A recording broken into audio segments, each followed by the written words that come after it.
Assalamualaikum warahmatullahi wabarakatuh. Halo teman-teman, perkenalkan kami dari kelompok 5. Pada kesempatan kali ini, kami akan mempresentasikan materi mengenai aset. Definisi aset. Aset adalah sumber daya yang dikuasai sebagai akibat dari peristiwa masa lalu, di mana manfaat ekonomi di masa depan diharapkan akan diperoleh. Sumber definisi aset. Berbicara mengenai aset secara keseluruhan, tentu kita harus tahu terlebih dahulu apa pengertian dari aset. Untuk itu, kita mulai materi ini dengan mengenal apa yang dimaksud dengan aset. Pertama, menurut Financial Accounting Standard Board atau FASB, assets are probable future economic benefit obtained or controlled by a particular entity as a result of past transaction for event. Atau dalam bahasa Indonesianya, aset adalah manfaat ekonomik masa datang yang cukup pasti yang diperoleh atau dikuasai atau dikendalikan oleh suatu entitas sebagai akibat transaksi atau kejadian masa lalu. Kedua, Statement of Accounting Concept Australian Accounting Standard Board atau AASB mendefinisikan aset yaitu asset are service potential or future economic benefit controlled by the reporting entity as a result of past transaction or other past event. Ketiga, menurut Accounting Principle Board atau APB number 4, asset economic research of an enterprise that are recognized and measured in conformity with generally accepted accounting principles. Asset also include certain deferred change that are not resources but that are recognized and measured in conformity with generally accepted accounting principles. Karakter utama aset terbagi menjadi 3. Yang pertama yaitu manfaat ekonomik masa datang yang cukup pasti. Yang kedua dikuasai atau dikendalikan oleh entitas. Yang ketiga timbul akibat transaksi masa lalu. Tidak hanya karakter utama, aset juga memiliki karakter pendukung.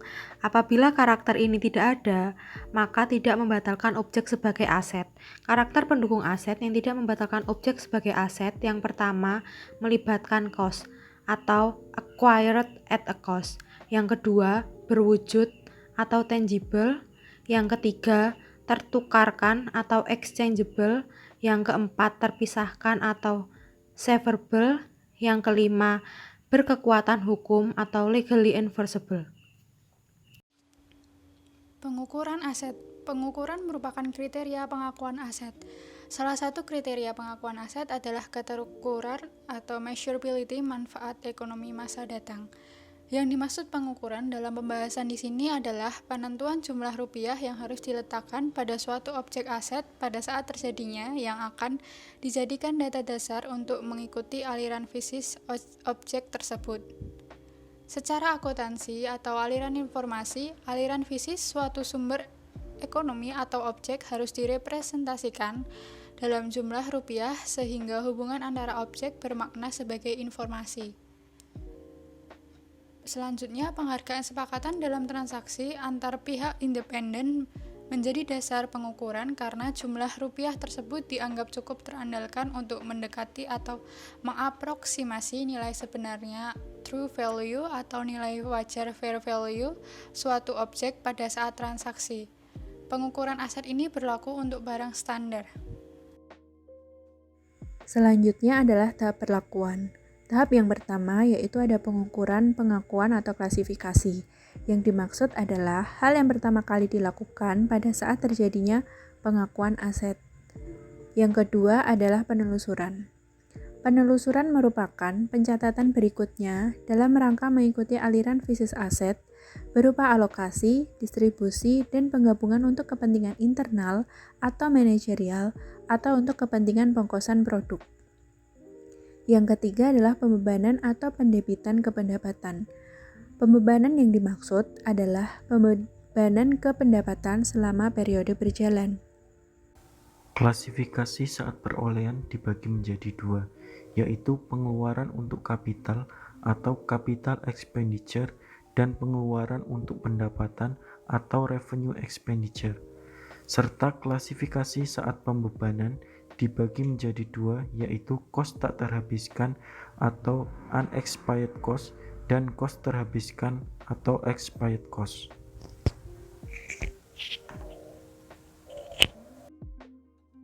Faktor penentu besarnya cost. Pertama yaitu ada batas kegiatan, yaitu pemerolehan memerlukan waktu dan melibatkan beberapa kegiatan. Batas kegiatan berkaitan dengan loyalitas sumber ekonomi atau kegiatan apa saja yang membentuk suatu aset. Secara konseptual, pembentuk suatu aset, baik berupa berwujud atau tidak, adalah semua pengeluaran atau pengorbanan sumber ekonomi yang terjadi atau yang diperlukan akibat kegiatan pemerolehan suatu aset sampai ia ditempatkan dalam kondisi siap dipakai atau berfungsi sesuai dengan tujuan pemerolehannya. Misalnya, jumlah rupiah pengeluaran balik nama untuk pembelian sebidang tanah dan sejumlah rupiah pengeluaran untuk mempersiapkan tanah tersebut harus dimaksudkan sebagai kos total tanah tersebut. Jumlah rupiah pengeluaran untuk menyimpan dan mengasuransikan barang dagangan selama dalam periode penjualan adalah bagian dari kos barang dagangan tersebut. Pajak dan pengeluaran tambahan lainnya yang wajar yang berkaitan dengan pembangunan sebuah kawasan permukiman atau estate real selama periode pengembangan dan pembangunan sampai siap dipakai atau dijual adalah jumlah rupiah pengeluaran yang sah dan wajar untuk dilewatkan pada kos real estate tersebut. Selanjutnya yaitu jenis penghargaan. Dalam jenis penghargaan ini ada dibagi menjadi yang pertama yaitu tunai. Yang dimaksud adalah dalam transaksi pertukaran penghargaan sepakatan dapat dinyatakan dalam berbagai bentuk sumber ekonomi atau instrumen yang diserahkan oleh pemeroleh aset. Instrumen tersebut dapat berupa uang tunai atau barang atau lainnya, misalnya seperti saham atau obligasi. Agar penghargaan yang telah disetujui dapat dicatat dalam sistem akuntansi, penghargaan tersebut harus dinyatakan dalam satuan uang. Persyaratan ini akan muncul dilakukan kalau penghargaan tersebut berwujud uang tunai berupa kas. Selanjutnya yaitu ada non-tunai atau non-kas. Yang dimaksud adalah jika sumber ekonomi non-kas merupakan penghargaan yang digunakan dalam transaksi pengukur untuk menentukan kos aset, yang diperoleh adalah jumlah rupiah uang tunai yang akan diperoleh. Kos barang atau jasa yang diperoleh secara tunai adalah jumlah rupiah uang yang dibayarkan, sedangkan kos barang atau jasa yang diperoleh melalui pertukaran dengan barang atau jasa lain adalah jumlah rupiah tunai yang secara implisit melekat pada nilai jual barang atau jasa yang diserahkan dalam pertukaran tersebut. Apabila aset diperoleh tanpa penghargaan, misalnya seperti hadiah, kos aset ditentukan atas dasar secara tunai atau kas tunai terkait aset yang diterima pada saat transaksi atau kejadian. Dalam non-tunai atau non-kas ini ada dua, yaitu ada setara tunai atau kas ekuivalen. Yang kedua ada kos tunai atau implied kas cost. Barter atau penukaran aset adalah pemerolehan aset, biasanya aset berwujud atau non-moneter, dengan penghargaan berupa aset berwujud atau non-moneter lainnya. Bila hal ini terjadi, penukaran aset yang diperoleh bergantung pada apakah aset yang dipertukarkan sejenis atau tidak sejenis.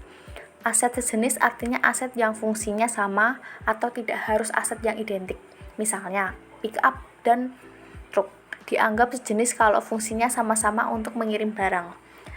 Bila suatu kesatuan usaha penukaran aset sejenis, secara konseptual dianggap bahwa perusahaan tersebut melakukan pemeliharaan atau pemberdayaan daya produksi dan bukan melakukan penjualan, sehingga penerimaan dan penyerahan aset dianggap sebagai transaksi pemeliharaan bukan transaksi penjualan. Keuntungan yang timbul harus diperlakukan sebagai pengurang kos aset yang masuk. Ini berarti bahwa keuntungan dianggap sebagai penghematan kos atau cost saving. Akan tetapi, jika rugi dapat segera diakui karena alasan konservatisme. Bila kesatuan usaha penukaran aset tidak sejenis, secara konseptual dianggap transaksi tersebut melibatkan dua transaksi, yaitu penjualan dan pembelian. Dalam hal ini dianggap bahwa kesatuan usaha menjual aset yang diserahkan secara tunai, kemudian seketika itu pula menggunakan seluruh kas yang diterima untuk membeli aset yang diterima atau baru. Dengan dijualnya aset, kontribusi aset dalam pembentukan pendapatan telah selesai atau berhenti, sehingga bila dalam penjualan aset terlibat untung, ia dapat diakui sebagai untung penjualan aset dan masuk dalam statement laba rugi. Pendekatan teoritis barter. Pendekatan teoritis barter ada dua. Yang pertama, pendekatan sejenis tak sejenis, similiardis similiar atau karakteristik aset.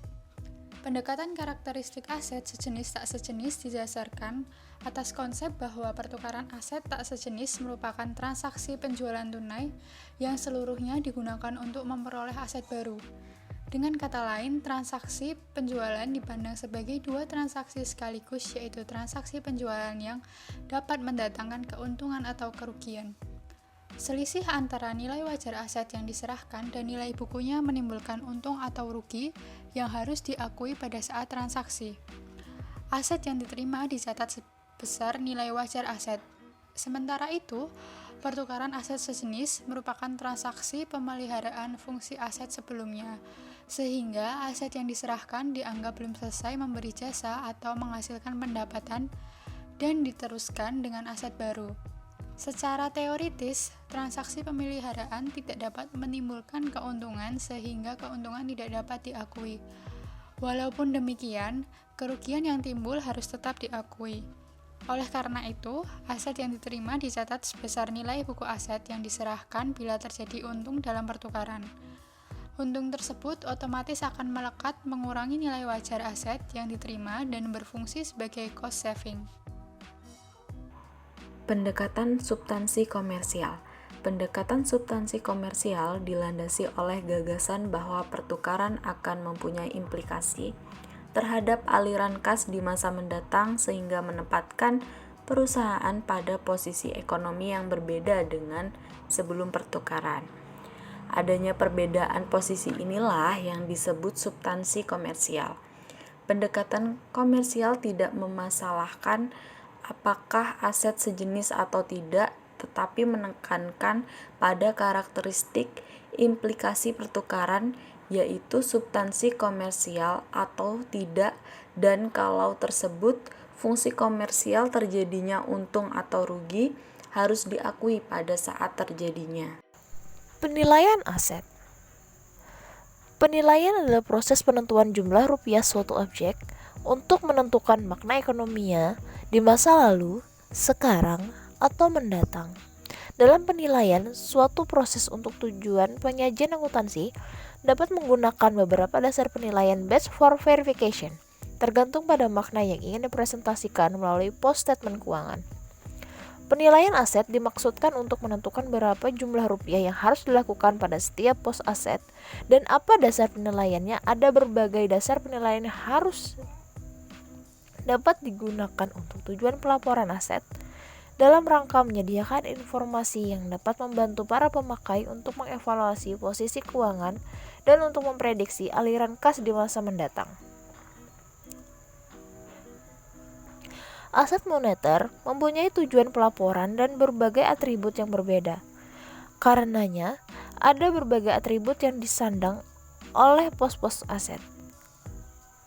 Berbagai dasar penilaian harus digunakan dalam penyajian agar informasi semantik yang dikandung berpaut atau relevan bagi pemakai statement keuangan. Berikut adalah basis pengukuran aset. Yang dimaksud dengan nilai masukan di sini adalah nilai yang diperoleh atas dasar pertukaran pemerolehan. Sedangkan nilai keluaran adalah nilai yang diperoleh dari pertukaran pemanfaatan.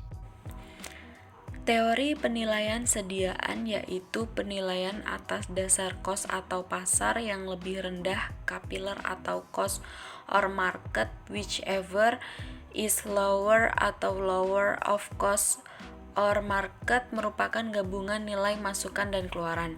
Sediaan barang, pasar mengacu pada nilai masukan karena barang biasanya dijual dengan harga yang lebih tinggi. Sementara itu, untuk surat berharga, pasar mengacu pada nilai keluaran karena surat berharga dijual belikan pada pasar yang sama sehingga kos dipandang sebagai nilai atau harga keluaran. Kapiler merupakan penilaian atas dasar kos pengganti untuk merefleksikan masukan dari nilai pasar. Pernyataan yang menjadi dasar adalah bahwa penurunan dalam kos pengganti pada umumnya merefleksikan atau memberi indikasi dalam penurunan harga jual. Kos pengganti melalui kapiler, perusahaan dapat mempertahankan tingkat laba kotor penjualan normal, namun penurunan kos pengganti tidak selalu diikuti dengan penurunan manfaat ekonomik, sehingga penerapan kapiler dibatasi agar penilaian atas pasar tidak terlalu rendah. Konsep penilaian ini didasari pada konservatisme, artinya ketika dalam kondisi ketidakpastian, kreditor secara historis mendasarkan keputusannya pada nilai konversi aset yang terendah, sehingga penyajian aset dalam neraca juga rendah. Kapiler dalam sediaan atau FASB memiliki ketentuan sebagai berikut.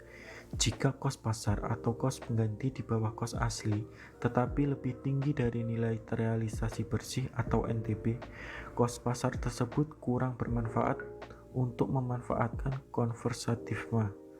Dalam kondisi ini, selisih kos pasar dan NTB merupakan penilaian lebih yang membuat kapiler kurang baik untuk mengakui adanya rugi akibat penurunan nilai. Akan tetapi, jika kos pasar lebih rendah dari NTB, selisih kos pasar dan NTB tidak boleh melebihi laba kotor normal atau LKN.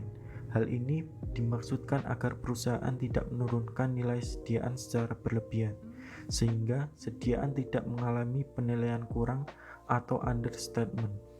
Oleh karena itu, agar kapiler mencapai tujuannya, penilaiannya harus dibatasi dalam kisaran tertentu antara NTB dan NTB LKN. Sediaan yang dinilai atas dasar kapiler dengan ketentuan bahwa pasar tidak melebihi nilai terrealisasi bersih atau tidak melebihi rendah dari nilai terrealisasi bersih dikurangi LKN. Jadi, nilai terrealisasi bersih merupakan batas atas atau upper limit dan nilai terrealisasi bersih dikurangi laba kotor normal merupakan batas bawah atau lower limit kisaran pasar yang diperbolehkan. Beberapa masalah khusus penilaian diantaranya yaitu beban tangguhan, sewa guna, bunga selama konstruksi, riset dan pengembangan, eksplorasi minyak dan gas bumi, rugi selisih kurs, sumber daya manusia, dan kos organisasi. Pada awalnya, sewa guna digunakan sebagai sarana pemerolehan aset tetap atau fasilitas fisik tanpa harus menunjukkan utang yang timbul dari pemerolehan tersebut. Ini berarti sewa guna diperlakukan sebagai sewa menyewa biasa, sehingga jumlah rupiah sewa yang dibayarkan diperlakukan sebagai biaya sewa. Hal ini disebut dengan pendanaan lepas neraca, off balance sheet financing, yang dipandang tidak sehat dari segi pelaporan keuangan karena terdapat hutang yang cukup besar yang tidak dilaporkan dalam neraca. Standar akuntansi sewa guna. Yang pertama, menghindari pendanaan lepas neraca. Yang kedua, mewajibkan pengungkapan. Yang ketiga, mewajibkan kapitalisasi. Yang keempat, perlu kriteria kapitalisasi yang ketat, yaitu SFAS nomor 13 dan PSAK nomor 30. Kapitalisasi adalah penentuan nilai pembukuan terhadap semua pengeluaran untuk memperoleh aset tetap sehingga siap pakai, untuk meningkatkan kapasitas atau efisiensi dan atau memperpanjang umur teknisnya dalam rangka menambah nilai-nilai aset tersebut. Kriteria SFAS nomor 13. Yang pertama, NS pembayaran lebih besar 90% dari harga wajar. Ketika persetujuan kontrak sewa guna, nilai sekarang atau NS, semua pembayaran sewa guna minimum selama periode berjalan adalah sama atau lebih besar dari 90% nilai wajar bersih bagi lesor. Nilai wajar bagi lesor merupakan nilai wajar yang dilihat dari sudut lesor setelah dikurangi dengan kredit pajak investasi. Penentuan nilai wajar bagi lesor bergantung pada apakah pesewa guna, pemanufaktur atau dealer atau bukan. Bila pesewa guna pemanufaktur proprietas bersangkutan, nilai wajar adalah harga jual. Sedangkan bila atau sewa guna bukan pemanufaktur atau dealer, nilai wajar adalah kos perolehan oleh pesewa guna. Yang kedua, jangka sewa guna lebih besar 75% dari taksiran sisa umur. Jangka sewa guna adalah 75% atau lebih dari sisa umur ekonomi taksiran sewa guna sejak penandatanganan kontrak. Akan tetapi, sisa umur ekonomi dimulai dari penandatanganan kontrak kurang dari 25% umur ekonomis total. Kriteria ini tidak berlaku. Yang ketiga, hak opsi dengan harga sangat murah. Kontrak sewa guna memuat pasal mengenai tersewa guna boleh memilih untuk membeli pada tanggal yang ditetapkan dalam periode sewa guna dengan harga yang ditetapkan, memiliki nominal yang lebih rendah. Pasal ini lebih dikenal dengan sebutan bargain purchase option.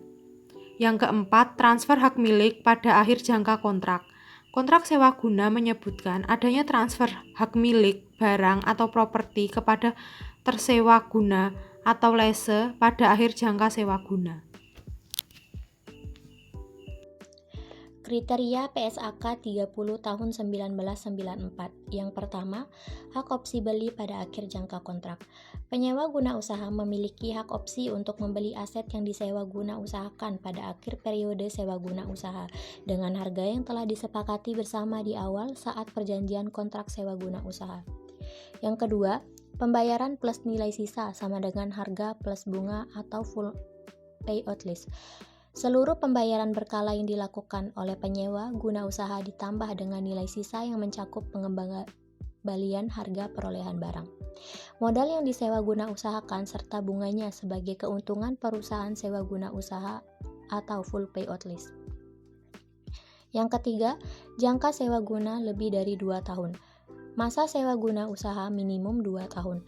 Dalam melakukan investasi sewa guna, Ikatan Akuntansi Indonesia menetapkan bahwa jika salah satu saja kriteria di atas tidak terpenuhi, maka tidak dapat dinyatakan sebagai sewa guna. Kriteria A hanya menyebutkan adanya hak opsi membeli, dalam artian bahwa tersewa dapat memilih untuk tidak membeli. Dengan demikian, sewa guna tersebut otomatis menjadi sewa guna operasi.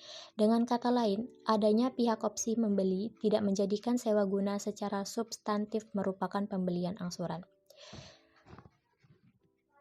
Kriteria B tidak menegaskan apakah telah mencakup jumlah total dari pembayaran sewa ditambah nilai sisa harus sama atau lebih besar dari kos pemerolehan bagi penyewa guna ditambah bunga yang diperhitungkannya. Selanjutnya, ada pertanyaan yang muncul. Apakah kalau jumlah rupiah pertama lebih kecil dari jumlah rupiah kedua, lalu sewa guna tersebut secara substantif tidak dapat dikatakan sebagai pembelian angsuran? Dengan kata lain, secara konseptual tidak valid dan secara intuitif tidak jelas sebagai penentu kesubstantifan sewa guna sebagai pembelian, karena tidak dibandingkan dengan alternatif bagi tersewa guna untuk menentukan kesubstantifan transaksi sewa guna sebagai pembelian. Pengguna nilai nominal bukannya nilai sekarang atau present value, mengabaikan pembelian tunai sebagai alternatif atau pembanding untuk menentukan kesubstantifan transaksi sewa guna sebagai pembelian. Kriteria C sama sekali tidak mengandung makna kesubstantifan transaksi sewa guna sebagai transaksi pembelian. Tanpa dikaitkan dengan umur ekonomis pro veritas yang disewa guna, angka 2 tahun sama sekali tidak dapat dipakai untuk menentukan apakah suatu transaksi adalah sewa menyewa atau pembelian. Dengan kriteria ini, berarti bahwa sewa guna yang berjangka kurang dari 2 tahun secara substantif dan teoritis tidak dapat dikatakan sebagai pembelian kredit. Kriteria kapitalisasi menurut PSAK nomor 30 adalah lemah bahkan kosong dengan makna substantif atas transaksi sebagai pembelian, sehingga salah satu sewa guna memenuhi kritik dari ketiga kriteria kapitalisasi tersebut, maka klasifikasi tersebut akan bersifat arbitrer. Sewa guna yang memenuhi kriteria tersebut dinyatakan sebagai sewa guna kapital, mungkin secara substantif adalah sewa guna biasa atau sebaliknya, yang diklasifikasikan sewa guna biasanya sebenarnya sewa guna kapital. Karena ketiga kriteria yang harus dipenuhi, sementara kriteria C tidak relevan, maka hanya kriteria A dan B yang potensial membedakan sewa guna. Kalau kriteria tidak kontrak, transaksi sewa guna akan masuk sebagai sewa menyewa biasa.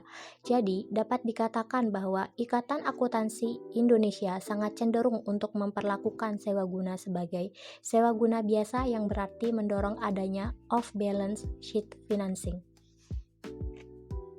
Konsep dasar. Substansi di atas bentuk kriteria disebut situasi tidak tegas. Pada pasal 10, individual atau gabungan mengarah ke sewa pembiayaan. Yang pertama, pengalihan kepemilikan. Sewa mengalihkan kepemilikan aset kepada lese terjadi pada akhir masa sewa. Yang kedua, opsi pasti beli. Lese mempunyai pilihan untuk membeli aset pada harga yang cukup rendah dibandingkan nilai wajar pada tanggal opsi mulai dapat dilaksanakan, sehingga pada awal sewa dapat dipastikan bahwa opsi memang akan dilaksanakan. Yang ketiga, sebagian besar umur ekonomik. Masa sewa adalah sebagian besar umur ekonomis aset meskipun hak milik tidak dialihkan. Yang keempat, nilai sekarang pembayaran mendekati harga wajar. Pada awal sewa, nilai kini dari jumlah pembayaran sewa minimum secara substansial mendekati nilai wajar aset sewaan. Yang kelima, aset sewaan, lese aset. Bersifat khusus. Aset sewaan bersifat khusus di mana hanya lese yang dapat menggunakannya tanpa perlu modifikasi secara material. Kriteria umum. Pengalihan seluruh resiko dan manfaat. Yang pertama, sewa pembiayaan. Finansial lese adalah sewa yang mengalihkan secara substansial seluruh resiko dan manfaat yang terkait dengan kepemilikan suatu aset hak milik pada akhirnya dapat dialihkan, dapat juga tidak dialihkan. Yang kedua, sewa operasi adalah sewa yang tidak mengalihkan secara substansial secara resiko dan manfaat terkait dengan kepemilikan aset. Kriteria umum, pengalihan seluruh resiko dan manfaat. Yang pertama, sewa pembiayaan. Sewa pembiayaan adalah sewa yang mengalihkan secara substansial seluruh resiko dan manfaat yang terkait dengan kepemilikan suatu aset hak milik pada akhirnya dapat dialihkan, dapat juga tidak dialihkan. Yang kedua, sewa operasi. Sewa operasi adalah sewa yang tidak mengalihkan secara substansial seluruh resiko dan manfaat yang terkait dengan kepemilikan aset. Implikasi cenderung ke sewa guna operasi karena kriteria lebih diserahkan kepada penyaji atau auditor. Sekian presentasi dari kami. Mohon maaf jika selama presentasi berlangsung terdapat kekurangan. Atas perhatian teman-teman semua, kami ucapkan terima kasih. Wassalamualaikum warahmatullahi wabarakatuh.